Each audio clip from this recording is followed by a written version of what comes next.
Hello, Wastebusters, and welcome to April's episode of Waste Not, Want Not.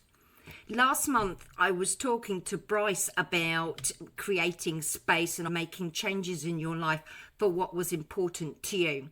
And this month, we're following on with the same kind of theme. My guest is Karen Salmansohn, who is an international best-selling author with over 2 million books sold. She is a creative ball of energy. I just love her work because she thinks outside of the box, and she's so delicious in the fact that she plays with words to convey the message and make it easy to relate to. The reason for my talking to Karen is because she has a new book called You're to Die for Life, which is really about discovering what is meaningful for you and to create a life that you actually love and not to waste it.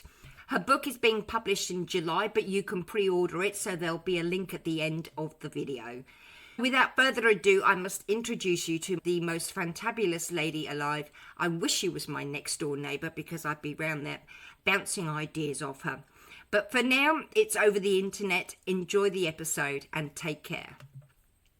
Welcome to the podcast, Karen, and welcome to the future. Lovely to have you with me. Oh, I'm delighted to be here with you. Thank you for inviting me. You're more than welcome. Now, you're a world-renowned author who's well known for life-boosting books and doing things unconventionally, particularly for self-help books, for people who wouldn't be caught dead reading self-help books. Now, therein lies the pun, because you're trying to do the same again with your new book, You're to Die for Life, and we hope people aren't dead when they pick it up. That's so funny. I've been saying self-help for people wouldn't be caught dead reading self-help for ages, but I never linked it to the new book. That's a good little marketing angle for me, because you're right. My new book is all about doing everything you can before you're dead. I'm intrigued because you have a great way with words, and I've had the privilege of reading your book before it's out in the big wide world. But have you always been unconventional and risque and just doing things differently? That is a great question. And the answer is yes. The answer is yes. And in the book, I mentioned a story where my dad, who in many ways you would not say were alike, he was a financial guy. Back when I was growing up, they called it stockbroker, but now they call it financial advisor. And he was a contrarian. And I still remember, this is a story from way back in the day. One time it was just he and me in a car, and we were going to Atlantic City.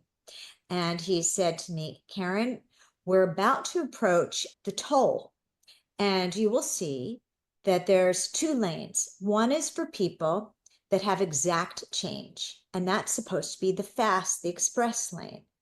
And the other is for people who don't have exact change, and that's supposed to be the slower lane. But if you'll notice, he said to me, the exact change lane, which is supposed to be express, is crowded with cars because everybody just assumes that's the faster lane. So less people are in the lane where you need to get change.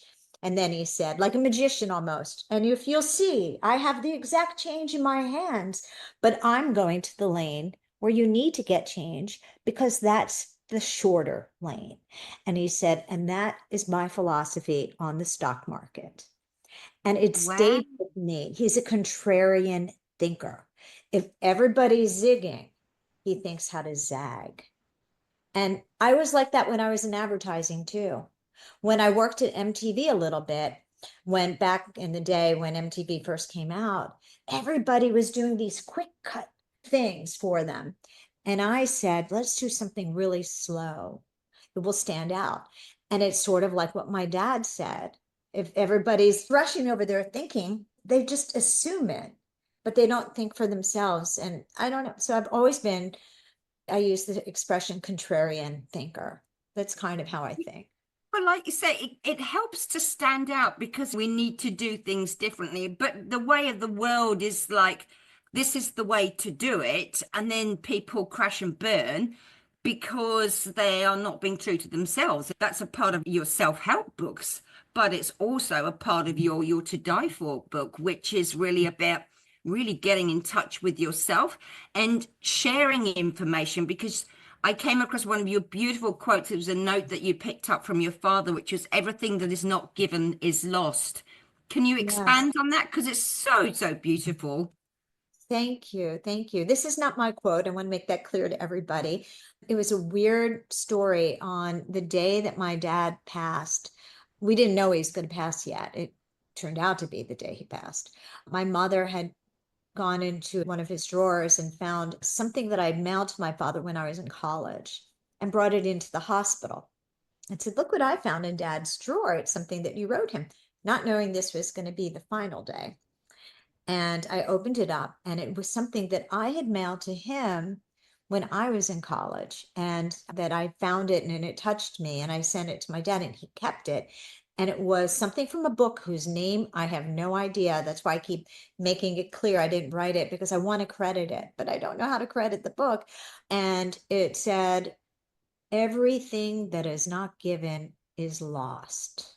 And then I remembered it said it again. I read it in my dad's eulogy. And I used to read it a lot. Now I don't have the piece of paper anymore. It was, "Everything that is not given is lost." Let me repeat those words again. That is repeated it again. Everything that is not given is lost. And this is a wake-up call, then not to hoard yourself, your talents, your words, your passions, your art, your writing, anything. Because if you do, then I can't remember it exactly, then you don't pass it on to the next person. And when you pass it on, then that person winds up passing it on, and that person passes it on. And then it creates ripples out into the world. And then as you live your life, Mm, think about what kind of ripple you want to be. Like, how much of yourself are you hoarding, and how much of yourself are sharing? The more you share of yourself, the more you leave ripple. absolutely. It's self-expression, and it's the way the world's been. We're scared of judgment, and again, doing things different. And that is what I so love about all your work, that you express yourself uniquely. I mean, one thing that comes to mind is one of your business books. It's How to Succeed in Business Without a Penis. Now, you just want to pick it up. I haven't read it yet, but I mean, it's ballsy. It says everything about you and your approach, but it's like my own book, Life's a Load of Balls, that I'm Yes. writing. It's like, people, you can't do that. Oh, actually, I can, and I'm going to, because it has a much deeper meaning to it, but it's eye-catching and it grabs people by the balls. And to live life with Yes. balls, yeah, I know. I like that about you. You're ballsy and feisty and fun and playful and delightful. And you're you. You are just authentically you. And that's how you live a meaningful life, is like showing up as you. The but do you you think are, happier you are. exactly, You are you. exactly? Yeah. Well, you're a woman of the same age as me, and we have brought wisdom from life experiences. In fact, I looked up your birthday and you're a Leo, so you're the same as me. So that's not a Oh, you're surprise. Leo? Yes. Ah, Yeah. that's funny. Yeah. And the other thing, with age comes wisdom. You've lost your father, and I've lost both my parents. There's something about that moving on, and we are reached the crone age, and we are now sages. And so we're not so scared of expressing ourselves. Do you think that's got something to do with it? But then you I, said you were like it when you were young. I was that way. I was that way. But it's an interesting zigzag for me, because if you Mm, don't watch it, it could go either way, quite frankly, because life can wear people down, mm. and then you lose your who you are. And I don't want Yes. people to have that happen. I've seen that happen to some of the people that I know. And or, and I hate this one, you think you have to be age appropriate, you know, stop being Oh, less feisty, so. right? So it could go either way, but I think as you get older, you do get bolder, because I think it's because we have mortality awareness, which is what my book is about. Like, the more you're aware that we're not here forever, the more Yeah. likely you are to take risks. you're finally going to just go for it. You're like, okay. It's like procrastination. You wait till the end, but then it's due. So you're in Yeah. the end of your life and then you're due. So, oh my God, I got to get all this stuff done. And mortality awareness puts a fire under your tush. And so that's why I don't want people to wait till the end. And some people think, oh, it's a book about death. Oh, it's like a death doula type book. But I'm not an end of life doula. Yeah. I'm a middle of life doula. I want people to wake up now and not wait until death is so close that there's less runway to make the changes you need to make. I want them to make the changes now as soon as possible. Somebody who's 20 should read this book. It's about saying life is not infinite, it's finite. And take those risks, be bold, be a contrarian, be yourself. And I have different methods in the book that are loving reminders that life has an end date, to help people, to encourage them to live more boldly and more themselves, and even to be pickier about what they let into their lives. And as I say in the book, a choosier, choice chooser, and life curator, what you allow into your life. The book is thought-provoking and fun and really engaging. And it's kind of in your face, some of the tasks, but they're playful tasks, like writing your own eulogy and epitaph. Mum's epitaph, she didn't actually choose it, which is unusual for her because everything else was laid out before she passed, bless her cottons. But between my brother and sister and myself, we came up with forthright, fierce, and fabulous, and that's on her headstone. Oh, that's good. I love that. You see, but I want people to write their epitaphs now, Yes, because if you're reminded, I am forthright, fierce, and what was the last F? Fabulous. yes.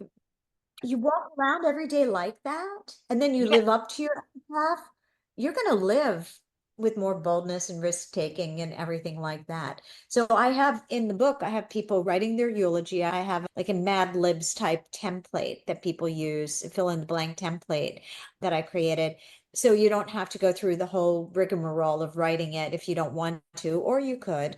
And then the epitaph, which is sort of like the one liner that you can use. It's like your life slogan, and it keeps you from doing things yes, that are off brand for your life. Like if you're walking around, I'm fierce, I'm fabulous, and then you starting to feel timid, your epitaph reminds you, wait, I'm fierce, I'm fierce. And then you're more likely to do it because it creates cognitive dissonance. If you yes, value, the book is a lot about core values. If you have the core value of being fierce and somebody reminds you, oh, you like fierce. I'm like, oh, you're right. I'm going for it.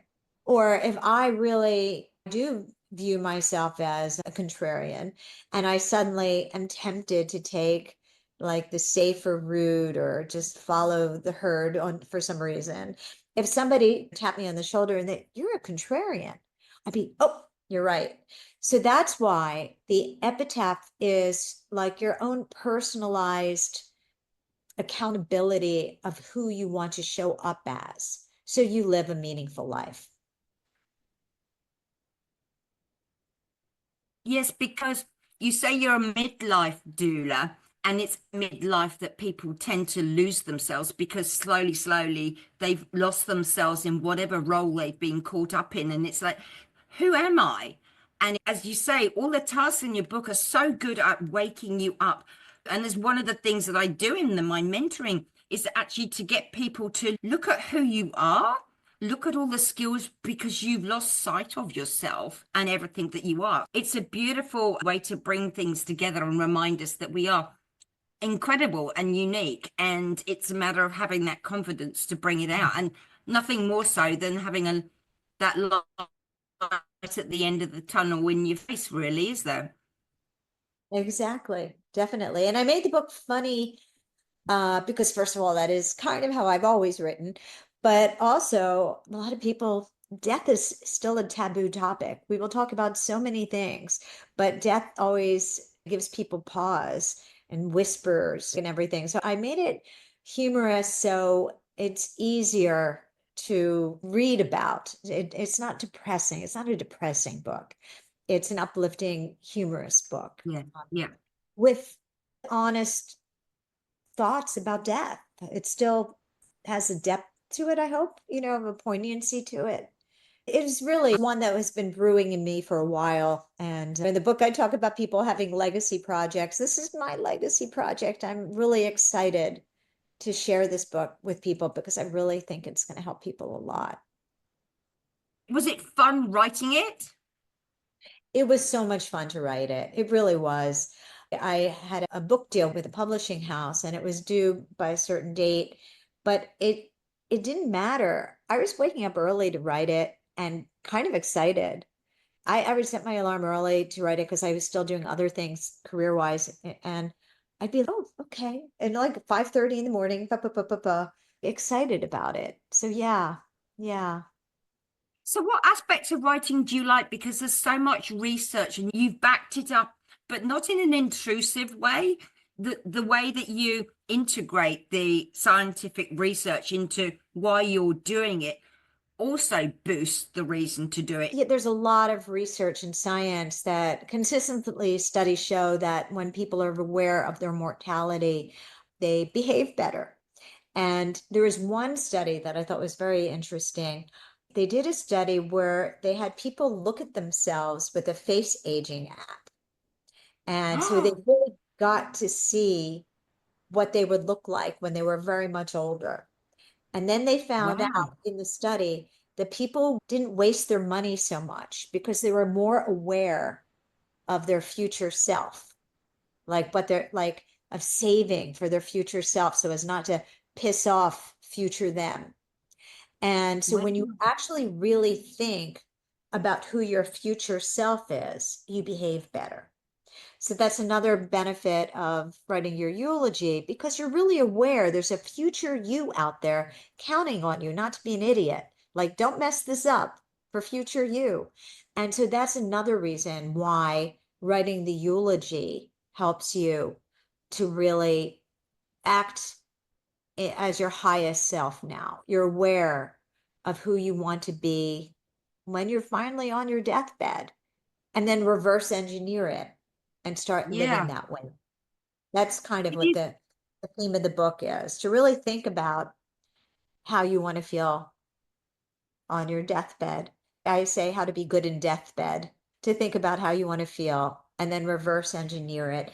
And then I give tools to look at current you and aspirational eulogy you, how to bridge habits to get from current you to aspirational eulogy you.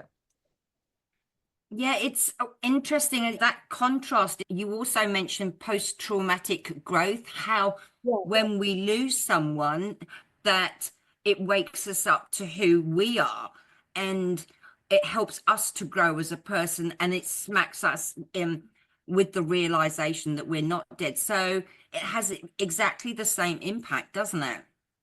Yes, it does. Definitely. Definitely. And you need these kind of jolts because the other thing that I want to bring up is that I not only wrote it because a lot of the thoughts and ideas came to me after my dad passed away and what awakened me to my mortality. But one of the things that awakened me to was that a lot of people are having near life experiences, not to be confused with near death experiences.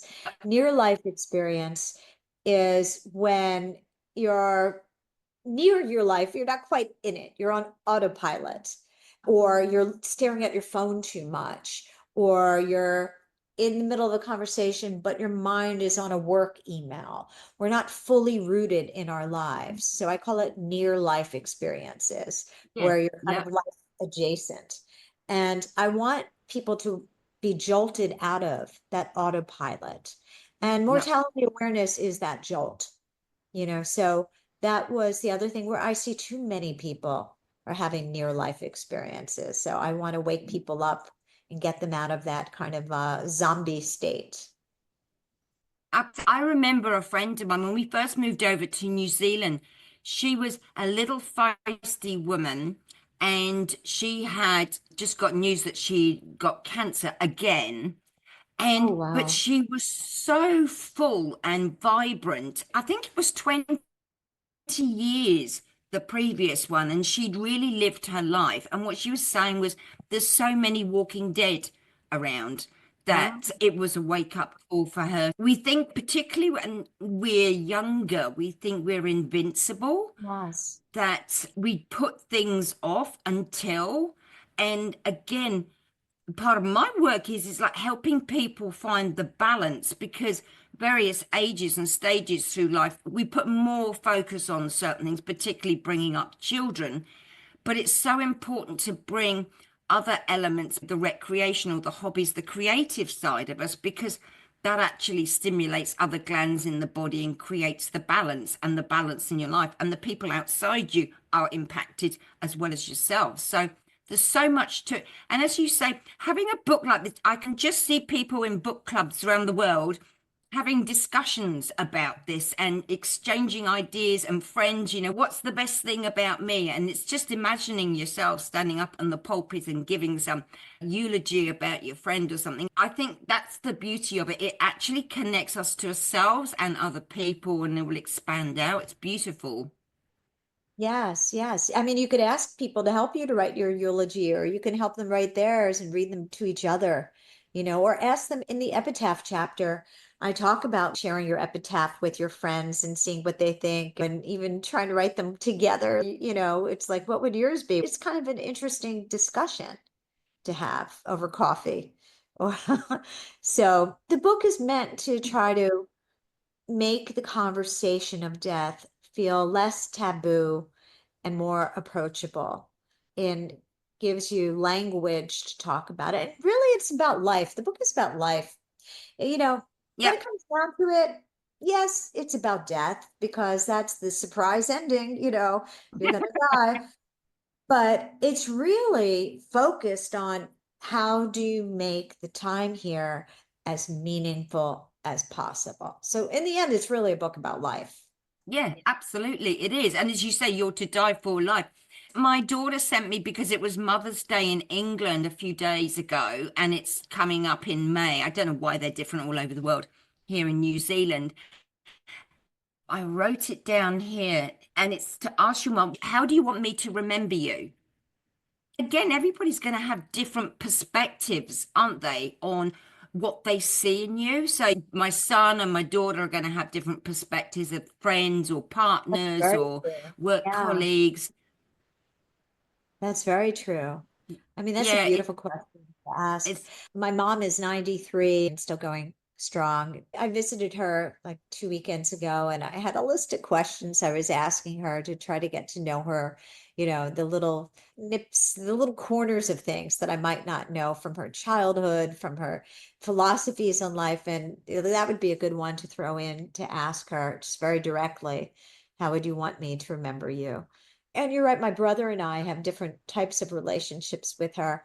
So we would probably have different views. So Yeah, absolutely. And again, that the living for life, how would you do things differently? And that helps people in life to recognize that you don't know what you didn't know, but you do know it now. And it's about not beating yourself up in the process, but you can do it going forward to make the most of it as well. definitely, definitely. And in the book, I talk about regrets, and I have a whole chapter, coulda, woulda, shoulda, shoulda, uppa, that there's still time to learn from why you have those regrets and to Yeah. either resolve them now, and also make sure if there was a regret about something that you don't keep repeating the same regret recipe with other things. So, like the book is about, literally, the subtitle is How to Maximize Joy and Minimize Regret before your time runs out, to how to make sure that you don't have Yes. regrets. And that's where living awake to it with having written your eulogy. And really, the other thing, it's really about the way that you have a meaningful life is to feel like you were your highest potential you, that you showed up, that you learned lessons, that you kept moving. And that depends on embracing strong character values, strong core values. So the book shares a lot about figuring out which core values are your top core values and making sure that you're really living true to those. Yeah, because they're like an inner compass, aren't they? And the reason you tend to go off course is because you're not aligned with them. Yes. And yeah, Yeah. yeah, yeah, So it's fascinating.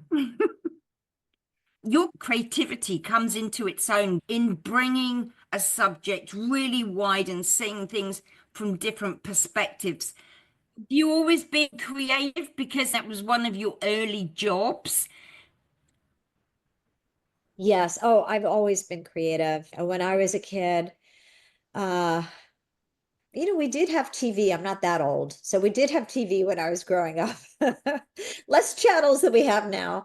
But I remember my family would be downstairs watching TV, and I would be upstairs in my room drawing and writing in a notebook. I would make little posters for outside of my door that it would be like different ways of saying private, keep out, but like with humor, but and little cute, funny things, or just even just posters for outside of my door. I haven't had thought about that in forever, that would say different things, even if it was like, October or something or Halloween thing. Always, I would decorate my door in my own house with different things.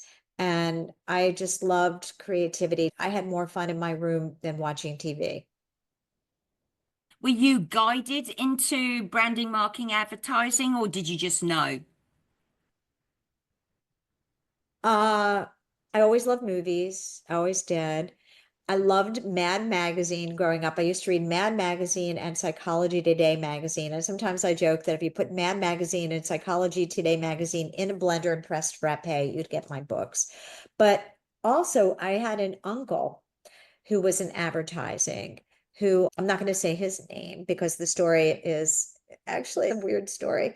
He was in advertising and he worked on the Dr. Pepper commercials when I was a kid that did really well. They were so clever, and he was very clever. And I just thought he was the coolest. So I was really interested in advertising. And my senior year of college, I did a meeting with him and I showed him my portfolio. I wanted to get a job in advertising and I wanted to see if he would help me. And he said to me, get a job as a secretary. And he didn't want to help me. That's why I don't want to say his name. But I want to tell the story anyway. But I don't want to tell the story to say anything bad about him because he's a perfectly lovely man. But he didn't help me because back then, I think, I don't know, there was still some stuff about women and everything. He literally said, get a job as a secretary. But I didn't listen. That's where being bold and everything. But he's part of what sparked my interest in advertising. And I went around with my Yeah. portfolio to all these different advertising agencies in New York. And I would show it at one, and then I would ask for feedback. I asked for feedback. This is something about me that I was like open to learning and getting better. And if somebody said to me, this one relies too much on a pun, maybe that you could do better, or this one, you have too many in here about food, or whatever it was. I was only in New York for a couple of days interviewing. So I got art supplies, and in between, I had like a noon interview that ended, and then I had a 2 o'clock interview. I would get my art supplies out and I would create a new ad with them, and I'd slip it into my portfolio. And I kept changing my ads. So by the end of the day, I had a completely different portfolio because I wanted to get a job and I was determined and I wanted to hear what was wrong so I could make it better for the next interview and the next interview and the next interview. And I wound up getting a job at J. Walter Thompson, and my first job. And they said to me that it was my portfolio. And when they used to have new potential people come in, they asked me to keep my portfolio in my cubicle, at a little cubicle, to show it to them because they said it was one of the best beginners portfolios they'd ever seen. And it was because I kept changing it, I kept listening, I kept asking, and I kept updating it. So that's a little bit about my creativity. Sometimes in life, when people say, just do this, because of your nature as well, you're determined to do the complete opposite. So he really helped you in some way. I guess I wasn't a contrarian. I didn't say, what do you mean? No puns. And I'm making it up. I don't even know if that was one of their things. I still listened. I wasn't like a closed-minded contrarian. I was open-minded. I guess it's a balance. I don't even want to be a contrarian just for contrarian's sake. Like if somebody says yes, I'm not going to say no because they said yes, but I'll think. I guess it's what they call critical thinker. Maybe that's what they call it. It's Some very balance. evident in your writing because you give so many different perspectives, and that's your open mind. So you're encouraging people who think differently to view whatever you're writing about from a different perspective. So it actually helps people relate to what you're writing about. Thank you. Thank you. Thank you very much. Yeah, maybe I want to change it, even though I've said I'm a contrarian. I'm not just a contrarian just to say I disagree. I don't even like conflict on some level, Yes. I like peace, but I will think for myself and not be swooped into the crowd energy. I think that's what I mean by Yeah. contrarian. Yes.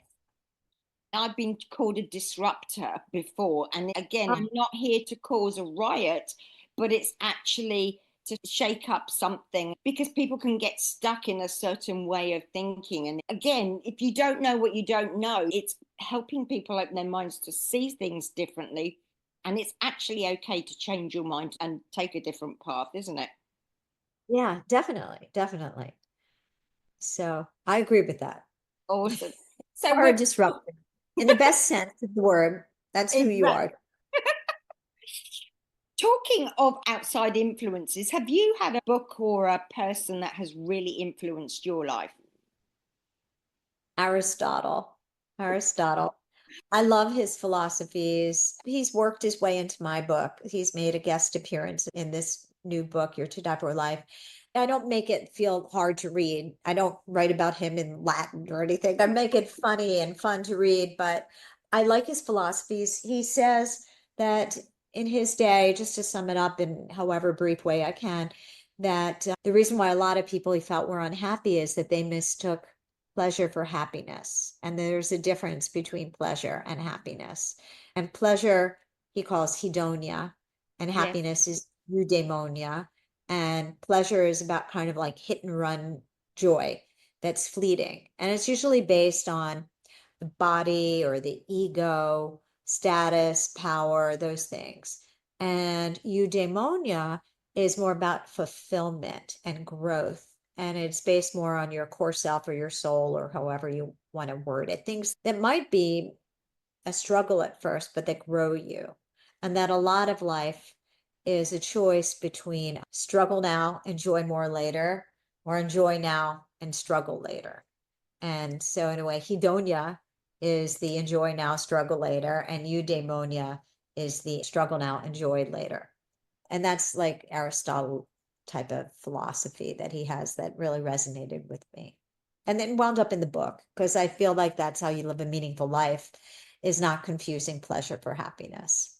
And it's long lasting as well, isn't it? And again, the culture that we're coming out the other side, thank goodness, and your book will be an amazing influence, is that quick fix. So it really talks to what you're saying there. And also Aristotle, I believe, he's influenced you to the point that you've named your son Ari. I did. I did. I named him Ari. I didn't name him Aristotle. I didn't go that far. So, but yeah, his name is Ari. So So what Aristotle have a meaning? I've never looked that one up. You know, when you have a meaning for a name. I don't know. I don't know. I don't even know that. I just know him as that's his name, but I'll Google that. I have no idea if it means anything other than his name. So when were you first introduced to Aristotle? Oh my gosh, you're pulling up a lot of childhood stories. You got time here? I have if This is you have. okay. All right. I'll try to tell this one short. It's a weird story. Oh my God. When I was a kid, we had Encyclopedia Britannica. I've always been a research geek. I've always loved learning. I've always loved reading, always loved books. And we had the famous Encyclopedia Britannica. And I thought, It's so crazy. I was going to try to read all of the Encyclopedia Britannica when I was a kid. I thought this. Don't worry, it didn't happen. I only got the A book. Okay. And I started to read it and I didn't get far. I probably just got up to ants. I don't even know if I got up to Aristotle. But when my parents moved houses, they said, what do you want? And at that point, I was writing a novel. I remembered when I saw the Encyclopedia Britannicas, I thought, I just want the A book of the Encyclopedia Britannica because I think I might develop a character for this novel that I was going to write, where she tried to read the entire Encyclopedia Britannica and she knows all these words that begin with A. So I thought that would be kind of funny that that was her. And so I took the Encyclopedia Britannica and I was reading all these A words. I was reading about astronomy. I just randomly, I would open it up. And there are a lot of cool A words, alchemy. There's like some cool A words, but I saw Aristotle and I was reading about him in research for this fictional character who was going to know all these A words. And I really loved what they had to say about Aristotle. So I put down the Encyclopedia Britannica, never wrote that novel either. And I started to read about Aristotle. And then I thought, oh my gosh, I love this guy. And that's how I discovered Aristotle. It's a very Wow. zigzagging story. But But there isn't you go. it beautiful how it wakes us up to be more aware of the things that influence us and actually to follow your intuition as well? Yes, Yes, because absolutely. it really did resonate. So it's weird when you connect the dots. Like if I hadn't tried to read the encyclopedia, my parents hadn't moved, and I grabbed the encyclopedia, if I hadn't thought of the novel, then my son would be named Steve. Oh, wow, that's amazing. So I know he has a lot of quotes. Do you have a favorite one? From Aristotle, Anyone? I love quotes. There's a Joseph Campbell quote. We must be willing to let go of the life we planned so as to have the life that is waiting for us. I love that quote. Wow, doesn't that fit beautifully with the quote you found in your father's drawer within the letter that you said? Yeah, yeah. Because I think it's never too late to rejigger your life a little Hmm? and to stay open-minded, to change direction, reinvent yourself, say maybe I was wrong, or maybe this is better, or to work on your courage and thereby you make different choices, or work on your self-esteem and thereby you make different choices. We're all just works in progress. And again, that quote with Joseph Campbell, it's the stages of the hero's journey and those challenges and the not so nice things that happen.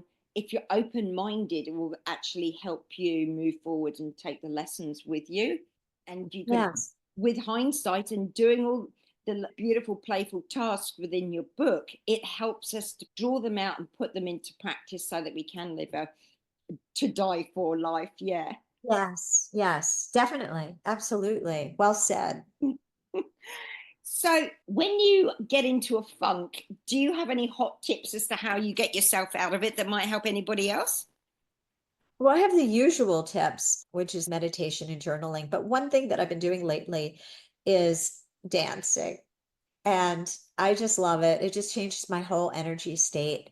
And I find that I like music from the 80s. That particularly changes my mindset, like just putting things on from the 80s. So I ask, I'm afraid to say her name, but Alexa. If I say it, then she'll go off, Right, okay. she's listening right now. I tell her to play songs from the 80s. And then it's funny because if you ask her for songs from the 70s or songs from the 90s, she doesn't say this, but for the 80s, she says, 80s party list coming on. And they call it party songs. Yeah. So I guess that she thinks the 80s music was party music. So that's Do what I you do go on. to any dance classes or do you just boogieing at home?